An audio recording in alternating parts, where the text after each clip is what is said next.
이 시간 우리 이선재 집사님 나오셔서 선한 능력으로라고 하는 제목으로 찬양할 때 함께 찬양하기를 축복합니다.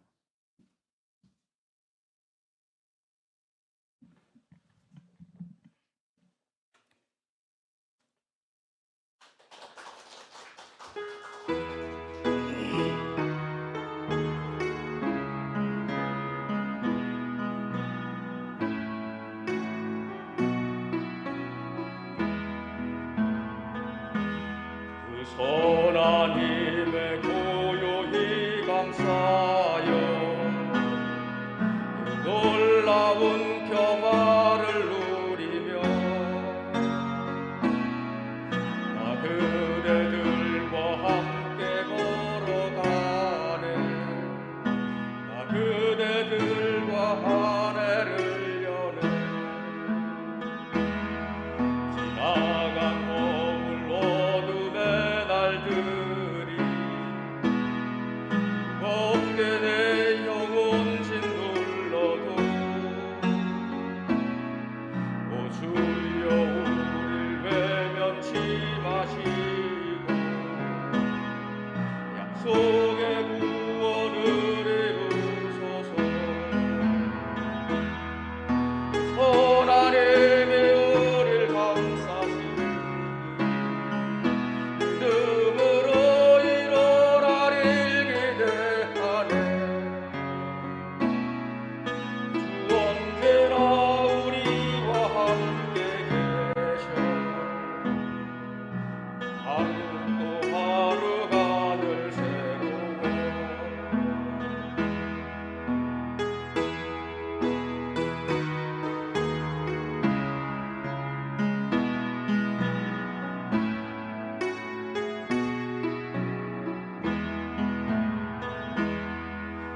주께서 밝히신 작은 촛불이 어둠을 헤치고 타오르네. 그 빛에 우리 모두 하나 되어 오늘이 예배 주게 하소서. 이 고요함이 깊이 번져갈 때 저 가슴 벅찬 노래 들리네. 다시 하나가 되게 이끄소서. 신의 빛이 빛나느니라. 선한 힘이 우릴 감싸시니 믿음으로 일어나릴 기대하네. 주 언제나 우리와 함께 계시. 하루도 하루가 늘 새로워. 그 선한 힘이 우릴 감싸시니 믿음으로 일어나릴 기대하네. 주 언제나 우리와 함께 계셔. 하루도 하루가 늘 새로워. 할렐루야, 감사합니다. 믿음으로 우리 이때 일어나는 선한 능력을 행하는 우리 귀한 성도님들 되시를 축복합니다. 기도하겠습니다. 하나님 아버지, 이 시간 주님의 말씀을 사모하며 선한 능력으로 믿음의 성도들이 일어나기를 소망하오니 우리 믿음의 성도들이 이때일수록, 이 어려울 때일수록, 이 악해져가는 시대일수록 하나님을 부인하고 예수를 부인하고 성도를 부인하고 교회를 부인하는 이 시대에 오히려 정확하고 명확한 성도가 우리가 되게 하여 주시고 믿음으로 세워지는 우리 공동체가 되도록 축복하여 주옵소서. 그 선한 영향력이 이 예배 가운데 드러나게 하여 주옵소서. 말씀을 나누니 전하는 저에게, 듣는 우리 모든 성도에게 한량없는 은혜로 동일하게 역사하여 주옵소서. 감사하고 거룩하신 예수님의 이름으로 기도합니다. 아멘.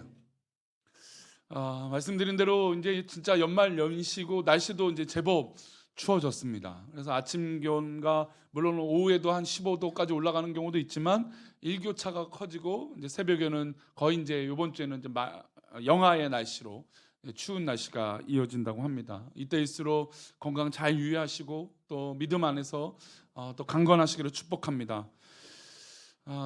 코로나 얘기를 참 이렇게 매주 안 하고 싶은 마음이 늘 굴뚝 같은데 또 안 할 수가 없죠. 우리는 지금 심각한 선택의 기로에 있습니다. 사실 주말이면 한 2,000명, 1,000명 그래도 좀 줄어드는 경향도 있었는데 요즘은 어디서 어떻게 그렇게 많이 걸리는지 연이 4,000명 가량의 코로나 확진자가 나오고 무증상도 많지만 중증 환자도 계속 늘어나고 있습니다. 그래서 사실은 위드 코로나가 되었지만 여러 가지 자유로운 면이 좋은 것도 있지만 두려움이 큰 것도 사실입니다. 게다가 2일 전에 뉴스에는 새로운 변종이 남아공에서 발생되었고 이 변종의 위험성이 아직 어떻게 더 위험한지 아니면 더 이 델타 변이보다 더 강력한 전파력을 가질지 아니면 백신을 무력하게 만들지 아직 판단이 되지 못해서 굉장히 두려움에 전 세계가 떨기 시작했다라고 하는 뉴스입니다. 그 뉴스가 나오자마자 모든 경제 지표나 모든 사회 기관들이 어떻게 하면 이것들을 대응하고 맞춰서 가야 될지 고민하고 있습니다. 우리나라 정부도 오늘 밤인지 또 내일 이 새로운 변종에 대해서 어떻게 대응할지 고민을 하고자 한다고 합니다. 또한 위드 코로나 대응이 또 내일 또 새롭게 어떻게 될지, 왜냐하면 확진자가 서울만 해도 좀 전에 아까 문자 보니까 1,500명, 1,900명, 1,700명 예전에 사실 전국의 숫자가 지금 서울의 숫자로 나타나고 있는 위험한 상황인 건 맞습니다. 그래서 참 선택이 어렵죠. 자유를 누리는 것이 중요한지 아니면 우리 모두 건강을 지키는 것이 중요한지, 물론 저에게 이 목사에게 묻는다면 저는 우리 성도들의 건강이 더 우선입니다. 자유로운 것보다 어떻게든 우리가 조금 답답해도 KF94를 쓰려고 하고, 사실 저도 이 설교하는데 요게 있는 게 너무 불편해요. 그러니까 성도님들이 이렇게 눈을 마주치려고 제가 이렇게 고개를 들리면 고개를 보고 이렇게 눈을 마주치는데 마치 이것 때문에 안 보고 있는 것 같은. 그러니까 저는 평생에 안경을 안 쓰고 커서 그런지 이게 뭐가 앞에 있으니까 굉장히 답답해요. 설교를 해도 마치 이렇게 현장감이 좀 떨어져 있는 영상 예배를 드리는 것 같은 기분이 아직도 듭니다. 게다가 이 빛이 막 반사가 되니까 제가 뭐 이렇게 동작하면 뒤에 뭐 이 그림자도 생기고 또 반사하는 빛으로 제 모습이 이중으로 나타나기도 하고 여러모로 불편해요. 그러나 저에게 묻는다면 저는 어디까지나 우리 성도들이 건강이 우선입니다. 그래도 인간의 자유를 억누르기에는 여러 가지 고민적인 선택이 있습니다. 대부분의 선택은 이런 고민이 합니다. 이것이 감정적인 선택이냐 아니면 현실적인 선택이냐. 그래서 사실 가정에서도 부부에서도 다툼이 있을 때는 현실적인 문제냐 감정적인 문제냐예요. 자녀를 양육할 때도 감정적인 면이냐 이게 현실적인 면이냐 이것이죠. 교회 안에서도 사실 이 문제의 토론이 현실적이냐 아니면 믿음이냐라고 하는 부분들. 믿음이냐라고 하면 모든 것이 없지만 이거는 뭐 어쨌든 감정적인 부분이죠. 뭔가 분명하지 않을 때 이것이 감정적인 것인가 현실적인 것이냐. 요즘 현실적인 이야기들을 많이 듣다가 최근에 그 결혼하는 커플들을 이야기 좀 후배나 아니면 이제 제자들이 최근에 이제 청년 제자들이 결혼하는 커플들이 꽤 있습니다. 근데 이제 최근에 결혼한 커플 중에 아이를 늦게 가겠다. 아니 애초부터 결혼을 30살 중반에 아니면 30 초반에 결혼했는데 아이를 갖는 것 자체도 더 늦게 하겠다라는 거죠. 그럼 얼마나 더 늦게 하는지는 또 모르겠습니다. 그것뿐만 아니라 당분간은 아예 아이를 갖지 않도록 노력하자는 거예요. 아이를 갖자고 노력하는 것이 아니라 아이를 갖지 않도록 노력하자고 서로 하는 거예요. 그게 뭐 하냐?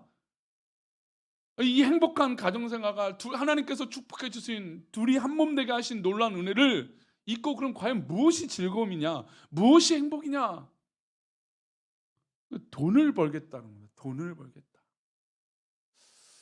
굉장히 현실적인 것이고 어떻게 보면 이 어떤 이 감정적인 것들을 모든 것들을 초월한 것들이에요. 근데 그게 참 옳은 것인지 저는 아직도 의문이 됩니다. 시대가 지금 그것을 요구하고 있죠. 돈. 모든 것이 돈으로 직결되고 있습니다. 돈으로 직결된다는 건 모든 문제의 현실을 직시하고 있다는 거예요. 우리 현실이 이거다. 아파트 가격이 얼마이다. 그리고 우리는 얼마나 모아야 된다. 계속해서 그 계산들이 우리 가운데 현실 속에 있다라는 겁니다.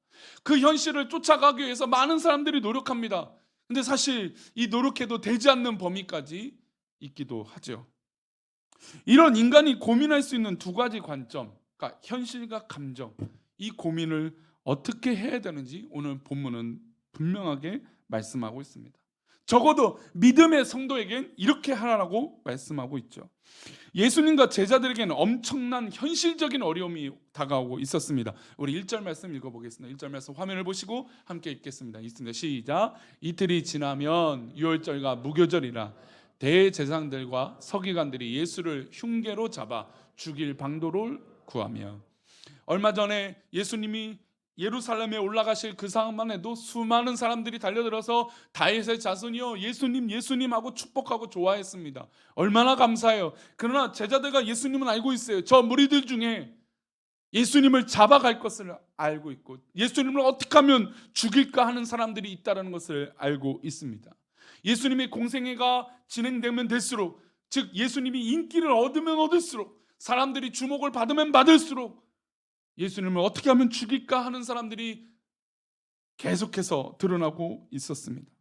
1절의 본문의 말씀 보면 서기관들이 예수를 흉계로, 즉 거짓말로라도 어떻게든 잡아서, 어떻게 해서 모함을 해서라도 예수님을 잡아서 죽일 계획을 갖고 있었습니다.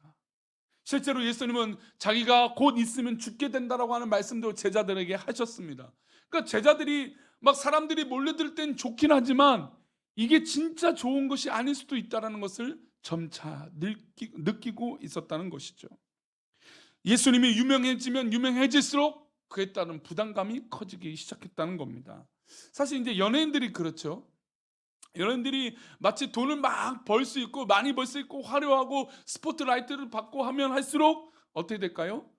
사람들의 주목과 이목과 책임을 동반시키죠. 별거 아닌 문제인데도 불구하고 이것이 공인이라 하기 때문에, 사람들에게 어떤 그런 시선을 받는 직업이기 때문에 그에 따른 책임이 옵니다. 목사들도 마찬가지죠. 저도 어떻게 보면 공인인데 제가 갖고 있는 역량과 상관없이 사람들의 시선에 따라서 조심해야겠다라고 하는 가식적인 모습이 나타나기도 합니다. 근데 그 가식은 생명이 없죠. 결국 드러나게 됩니다. 물론 예수님은 그런 가식은 아니겠지만, 가식적인 것은 없으시지만 적어도 계속해서 사람들이 유명해질수록 예수님을 향해서 모함하고 거짓말하는 사람들이 늘어나는 걸 제자들도 다 알고 있었다는 것이죠. 마가복음을 기록한 이 마가와 이것을 함께 나눴던 베드로는 누구보다 가장 옆에, 예수님 옆에서 지금 이 분위기를 잘 알고 있었던 것이죠. 사람들이 막 박수치고 찬송하고 노래 부를 때 그것이 마냥 좋은 일이 아니었습니다. 물론 호사다마라고 하는 얘기도 있어요. 좋은 일이 있으면 안 좋은 일이 동반되는 경우도 많죠. 마치 물론 그런 상황일 수도 있어요. 지금 예수님이 많은 사람들에게 둘러싸여서 막 예수님 찬송을 받고 있는데 지금 한켠에서는 예수님을 어떻게 하면 죽여버릴까, 이 참혹한 현장의 목소리가 들려오고 있었던 것이죠. 어떻게 보면 실제적으로 폭풍 전야와 같은 시점이에요. 그런데 이런 분위기에 현실적인 어려운 순간에 아주 엉뚱한 일이 벌어져요. 너무나 엉뚱한 일이에요. 3절의 말씀입니다. 함께 읽겠습니다. 예수께서 베다니 나병 환자 시몬의 집에서 식사하실 때 한 여자가 매우 값진 향유 곧 순전한 나드 한 옥합을 가지고 와서 그 옥합을 깨뜨려 예수의 머리에 부으니, 예수님께서 나병 환자 시몬의 집에서 식사를 지금 하고 계셨습니다. 그런데 나사로의 동생인 마리아가 나타났습니다. 이 마리아가 와서 순전한 나드 옥합을 깨뜨렸습니다. 여기서 첫 번째 현실적인 문제는 식사 중이라는 겁니다. 식사 전도 아니고 식사 후도 아니에요. 우리 성도들이 지금은 우리가 식사하지 못하고 있는데, 식사 교제가 이제 아마 우리 교회에서 이제 코로나가 마무리되고 어느 정도 좀 정리가 돼서 함께 할 때가 되면 얼마나 즐겁겠습니까? 우리 교회 자랑이 식사 점심 교제인데, 그렇죠? 얼마나 즐거운 일이 있겠습니까? 그런데 식사 전도 아니고 원래 식전 행사, 식후 행사로 나뉘어지잖아요, 그렇죠? 그러니까 식 중간에는 웬만하면 행사를 하잖아요. 물론 돌잔치 때는 사람이 너무 많이 왔다 갔다 하니까 중간에 행사를 하기도 하겠지만, 그러나 식전 식후로 나눈다는 건 식사 때는 웬만하면 식사만 하게 하는 것이에요. 그게 뭐 당연하죠. 우리나라 말에는 식사 때는 모두 안 건드려요? 그래요. 그러니까 식사 중간에는 어떤 일을 하는 게 아니라 식사에 집중하는 거예요. 교제하고 함께 나누는 것이죠. 식사하고 있는 중간에 이 옥합을 깨뜨렸어요. 그러면 지금 먹고 있는 음식 입맛이 어떻게 될까요? 짜증이 나죠. 아니 지금 밥을 먹고 있는 맛있는 밥을 먹고 있는데 음식을 먹고 있는 허기진 배를 달래고 있는데 지금 엉뚱한 향유. 물론 이것은 굉장히 귀한 향유예요. 다 알고 있어요. 냄새만 맡아도 야 이거 진짜 좋은 향유구나 알 수 있는 향유였어요. 향수였어요. 그러나 적어도 밥 먹을 때는 안 하는 거예요. 게다가 이것을 깨뜨린 건 여자예요. 여자면 이것이 지금 이러면 또 남녀 요즘 말해서 큰일 날 얘기인데 그 당시로 따지면요. 지금 식사 시간이고 이 준비된 과정이란 건 너무나 잘 알 수 있는 사람이에요. 그러니까 남자가 모른다. 요즘 말은 뭐 그렇게 하면 안 되겠지만 남자는 뭐 이렇게 이 식사의 중요성을 모를 수도 있을 거라 생각할 수도 있어요. 그 시대로 따진다면. 그런데 지금 어느 보다도 이 식사의 준비 과정과 식사를 하고 있는 과정이 얼마나 소중한 걸 알 수 있는 사람이에요. 그냥 뭐 이 아이가 이 사람이 마리아가 만약 아이다. 뭐 아이도 그래서도 안 되겠지만 뭐 정말 뭐 이것들을 다 정리할 수 있는 권력자다. 권력자도 그래서도 안 되죠. 근데 누구보다도 잘 알 것 같은 이 여인이 옥갑을 깨뜨렸습니다. 음식 먹는데 음식보다 향기가 더 커지니 밥맛이 당연히 없었을 것입니다. 도무지 이해되지 않는 행동의 첫 번째입니다. 현실로 따진다면 그래서는 절대로 안 되는 것이죠. 그리고 현실적인 문제 두 번째가 나타납니다. 4절과 5절 말씀이에요. 4절과 5절 말씀 읽어보겠습니다. 시작. 어떤 사람들이 화를 내어 서로 말하되 어찌하여 이 향유를 허비하는가. 자 여기까지만요. 지금 이 향유를 허비한다라고 표현하고 있습니다. 왜냐하면 3절 말씀 보니까 이 옥합을 어떻게 했습니까? 그냥 뭐 퍼서 따라서 부은 것이 아니라 이 옥합을 담았던 항아리를 깨뜨려 버렸어요. 그러니까 깨뜨려 버렸던 건 그 안에 담겨 있는 건 다 없어진다는 거예요. 적당히 덜어서 쓰는 게 아니라 깨뜨려 버렸어요. 그래서 화가 났어요. 아니 어떻게 이 향유를 이 옥합을 깨뜨리냐? 5절 말씀입니다. 읽겠습니다. 시작. 이 향유를 300데나리온 이상에 팔아 가난한 자들에게 줄 수 있겠거다 하며 그 여자를 책망하는지라. 자, 첫 번째는 이 상황이 맞지 않는데 식사 시간에 옥합을 깨뜨렸던 이유고, 두 번째는 이 옥합의 가치가 엄청나게 귀한 가치. 뭐 우리가 잘 알다시피 300데나리온, 1데나리온은 하루에 1싹이니까, 품삯이니까 지금으로 따지면 최소 2천만 원, 최대 1억에까지 이를 수 있는. 근데 보면 성경이 300데나리온 이상이라고 했으니 이 금액은 아마 어마어마한 금액이었을 것입니다.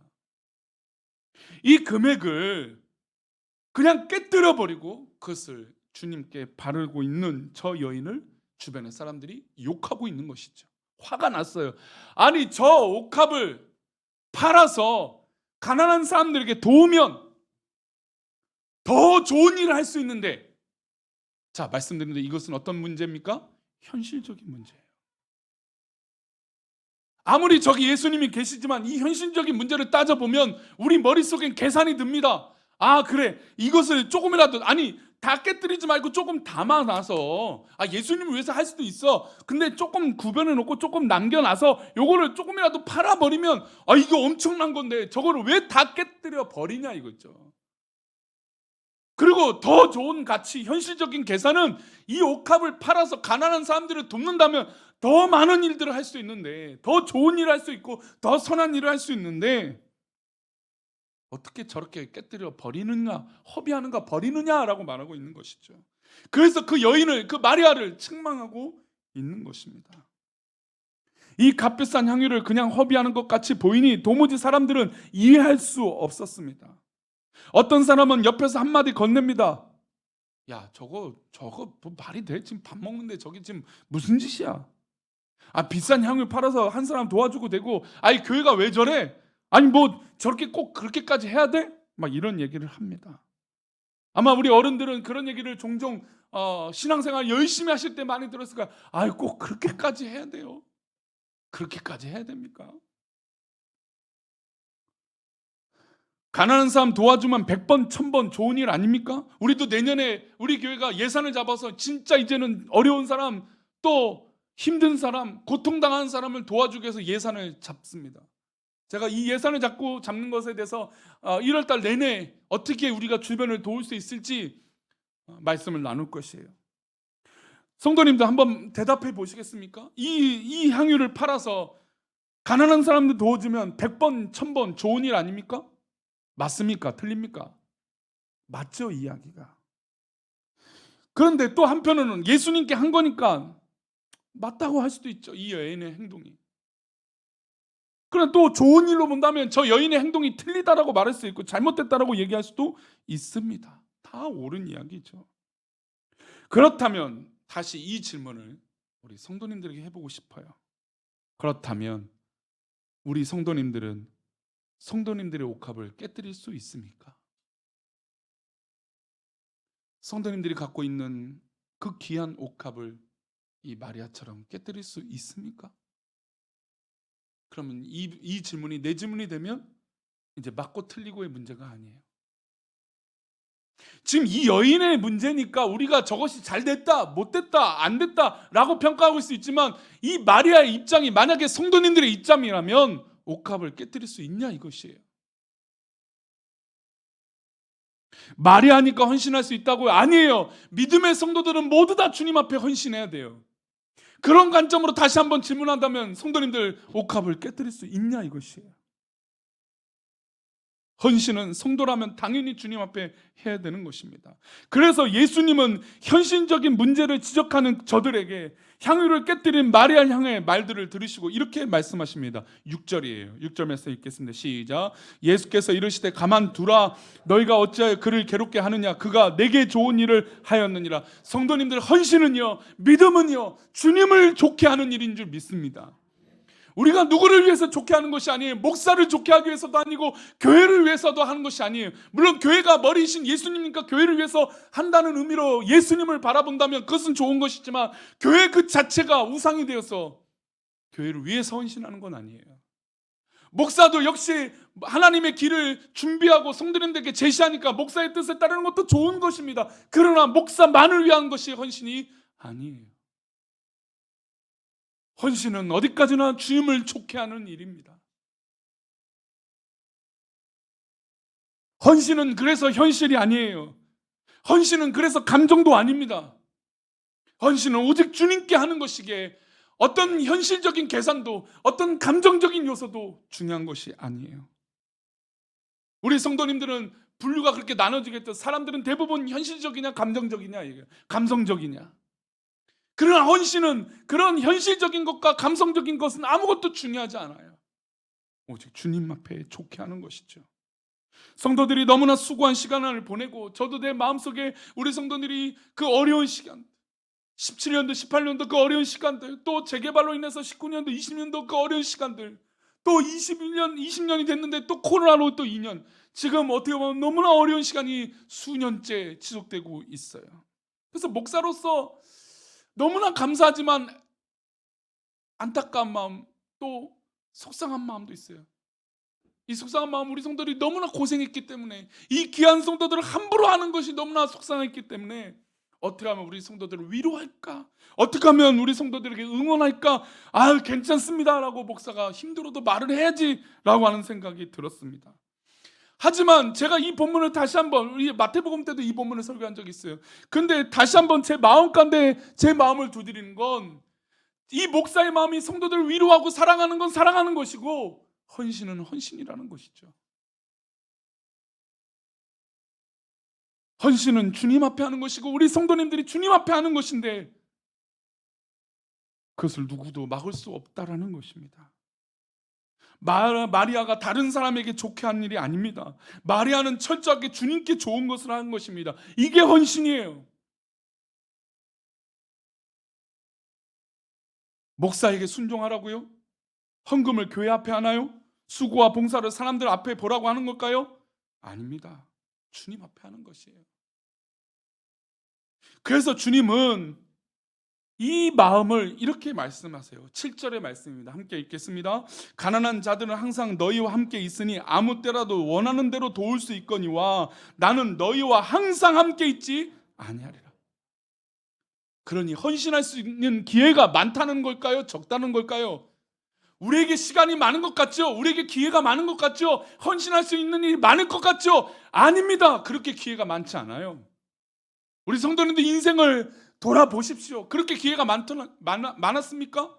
우리가 성공할 수 있는 기회, 그때 그렇게 한번 해볼 걸. 우스갯소리로 10년 전으로 돌아가면, 20년 전에 돌아가면, 그러면 가장 많이 요즘 대답하는 대답은 뭔지 아십니까? 주식을 사놓을 걸, 비트코인을 사놓을 걸, 그 집을 사놓을 걸. 우리 믿음의 성도들도 그것에 빠져 있다라는 거예요. 어떤 신학자 우스갯소리로 그렇게 진정한 회개가 뭐냐?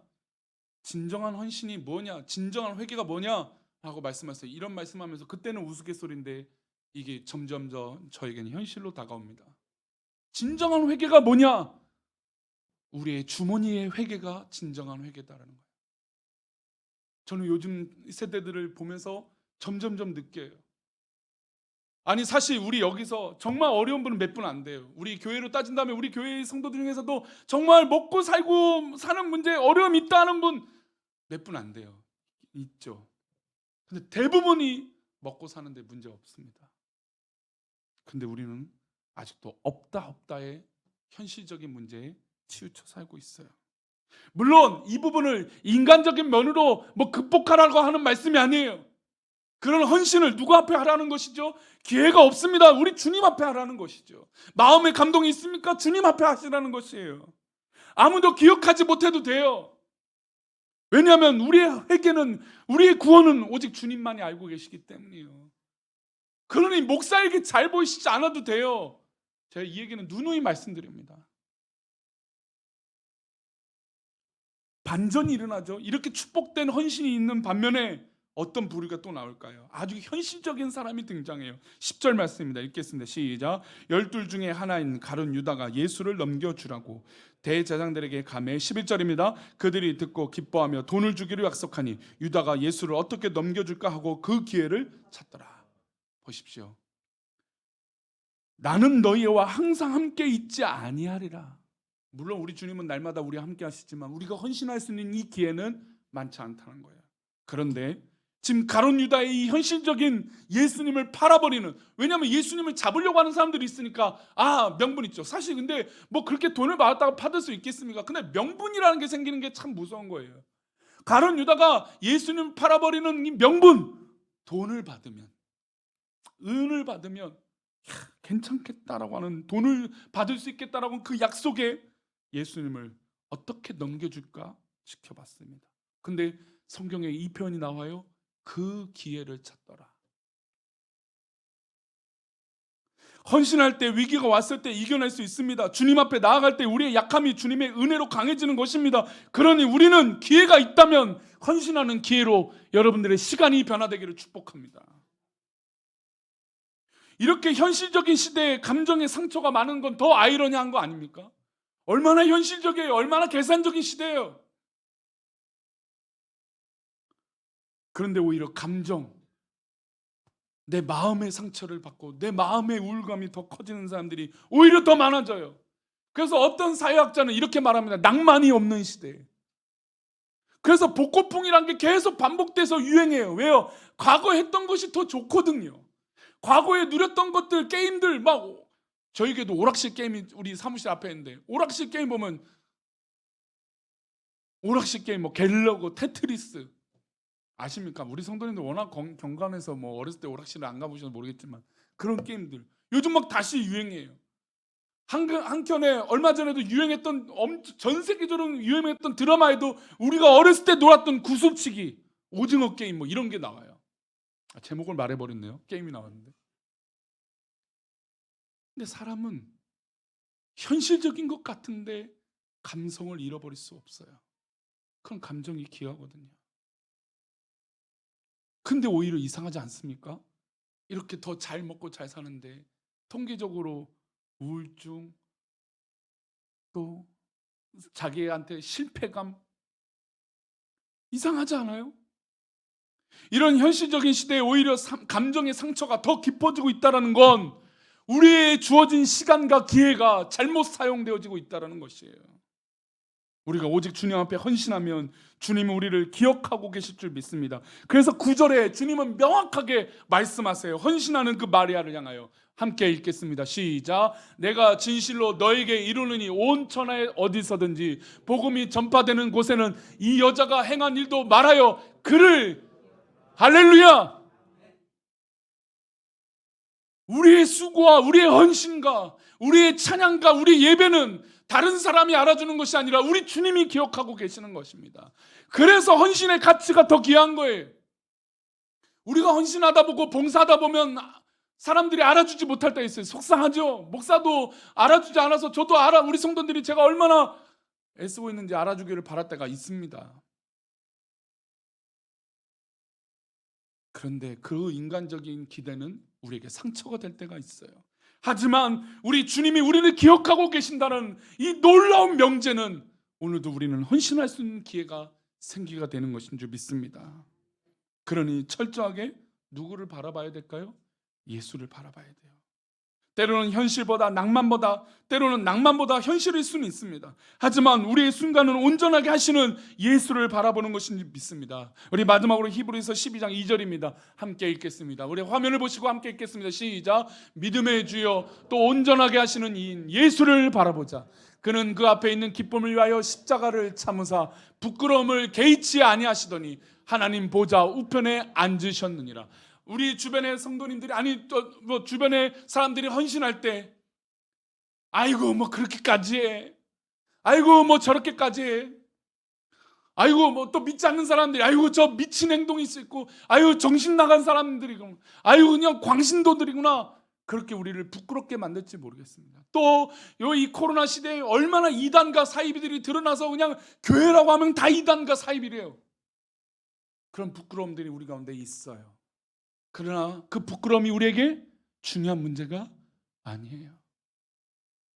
우리 주님이 십자가 앞에서 그 부끄러움을 개의치 않으시고 우리를 사랑하신 그 헌신을 보여준 것처럼, 예수님이 잡히시긴 전날에 제자들 앞에 무릎을 꿇고 그들의 발을 다 씻어주셨던 것처럼 우리의 헌신이 바로 주님 앞에 있을 때, 또 우리의 헌신이 오직 예수를 바라볼 때 우리 주님께서 우리를 기억하고 계실 줄 믿습니다. 그러니 성도님들, 오늘도 주님만 온전히 바라보고 헌신 가운데 있기를 축복합니다. 그 헌신을 우리 주님이 기억하시고 우리를 축복하여 주실 줄 믿습니다. 기도하겠습니다. 하나님 아버지, 우리 사랑하는 우리 교회 모든 성도들이 주님 앞에 있습니다. 우리 귀한 성도들이 주님을 더욱 바라고 헌신할 수 있는 놀라운 기회를 주셨는데 그것을 놓치지 않게 하여 주시고, 이제 2021년을 마무리하며 2022년을 바라볼 때 진정한 헌신이 우리 가운데 있게 하여 주셔서 누구를 좋게 하고 어디를 좋게 하는 것이 아니라 우리가 하나님을 좋게 하는, 오직 예수를 바라보는 그런 은혜가 있게 하여 주옵소서. 우리를 그렇게 인도하시고 지켜주실 것을 믿사옵고 거룩하신 예수 그리스도 이름으로 기도 올리옵나이다. 아멘. 이제는 우리 주 예수 그리스도의 은혜와 아버지 하나님의 크신 사랑과 성령님의 감화 감동 위로 교통하심이 오늘 말씀을 듣고 나에게 가장 소중한 것이 무엇인지, 그래서 그 소중한 것이 하나님 앞에 헌신하는 데 방해가 되는 것은 아닌지 돌아보며 정말로 진정한 믿음으로 헌신하고자 하는 우리 귀한 성도들의 그 헌신 위에, 그 헌신된 직장과 사업터 위에, 그 헌신된 가정 위에, 우리 헌신된 우리 성도들의 삶 위에, 자녀들 위에, 그리고 이 헌신하는 우리 교회 위에 이제부터 영원까지 함께 계시기를 간절히 축원하옵나이다. 아멘.